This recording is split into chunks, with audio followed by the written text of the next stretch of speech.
kromosom anakan. Fase terakhir yaitu telofase merupakan membran inti mulai kembali bergabung, kromosom mulai meredah. Telofase dibentuk oleh fragmen membran inti, cincin pembelahan, dan sel anakan. Kesimpulan dari kelompok kami adalah mitosis adalah proses pembelahan inti sel yang terjadi sebelum pembelahan sel atau sitokinesis. Sebelum kami menutup presentasi, apakah ada yang bertanya? Kesimpulannya tadi apa? Kesimpulannya adalah mitosis adalah proses pembelahan inti sel yang terdiri sebelum pembelahan sel atau sitokinesis.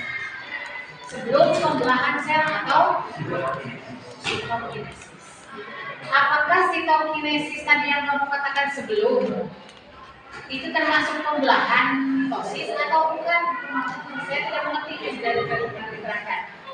Mungkin menurut Christian, sitokinesis itu adalah proses pembuatan cincin itu ya, yang di tengah proses pembuatan cincin untuk membagi dua. Tadinya kan satu sel anakan terbagi dua, ini kan tadinya seperti ini. Nah, di sini ada cincin. Ini namanya cincin yang terdiri dari sitoplasma, tetapi proses pembuatannya sitokinesis, ya, yang akhirnya akan membelah dua menjadi dua. Begitu kan menurutnya? Ya, nah itu tadi yang saya kurang paham. Ya, jadi kesimpulannya itu mungkin agak sedikit kurang ya. Kesimpulannya, jadi sel atau pembelahan secara mitosis ini hanya menjadi dua sel anakan. Ya, yang sama persis dengan induk. Tuh, sama persis kan? Tidak ada yang satu lebih kecil, yang satu lebih besar, sama besar. Atau bersifat diploid atau 2R. Sama, lamun dia segede kieu, dia segede kieu. Ya, seimbang. Oke? Sip. Selanjutnya, siapa yang bertanya? Coba jelasin tentang kesimpulan kromosom kurang lebih.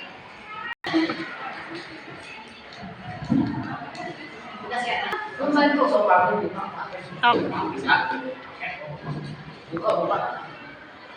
Kromosom itu sebuah bidang yang berjejer pada bidang pembelahan.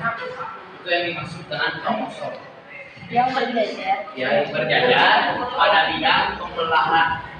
Kasih. Kromosom itu adalah materi genetiknya yang membawa sifat keturunan. Ya, kromosom cuma ada dua, kromosom X dan kromosom Y.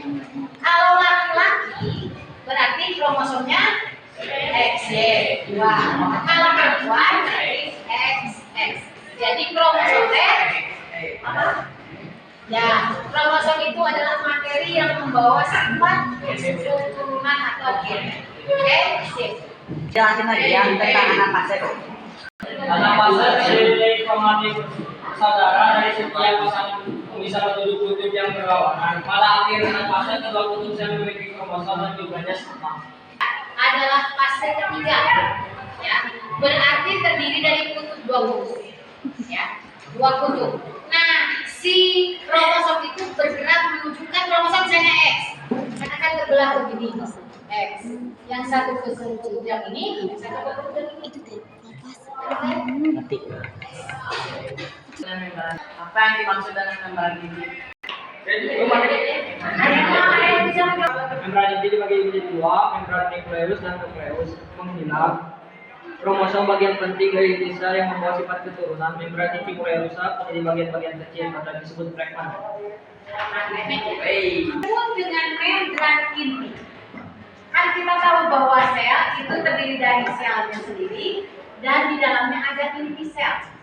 Yang dimaksud dengan membran inti itu adalah lapisan inti sel yang mengelilingi inti sel itu membran inti. Ada sel? Apa arti profase? Membran inti yang mulai rusak menjadi bagian-bagian terkecil atau disebut fragmen. Benar-benar kromatik isi pemadat jadi kromosom. Yang dimaksud dengan profase adalah fase paling awal dalam sebuah pembelahan mitosis yang kita bahas. Itu ya, profase awal. Pro itu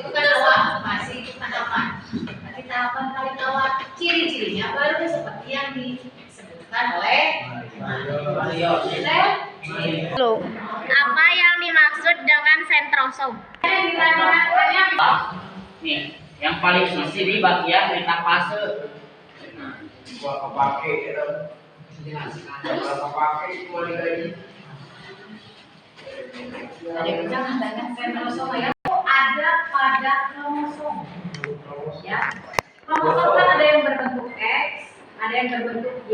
Ini ya. Nah, yang dimaksud dengan sentrosom ini pengikatnya. Nah, di dia. Nah, ini ya. Ini kan X katanya. Here X. Nah, sentrosom di situ.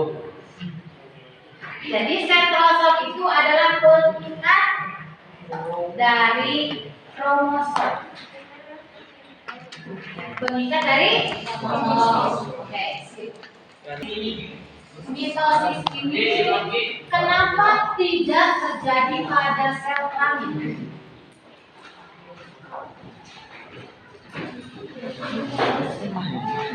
Karena mitosis ini hanya terjadi pada kayak ibu yang menjadi turunan dari induknya, Turunan dari induknya yang sifatnya betul. sehingga tidak bisa kelamin. Karena itu bersifat turunan Sifat turunan. Contohnya pada apa? pada anak.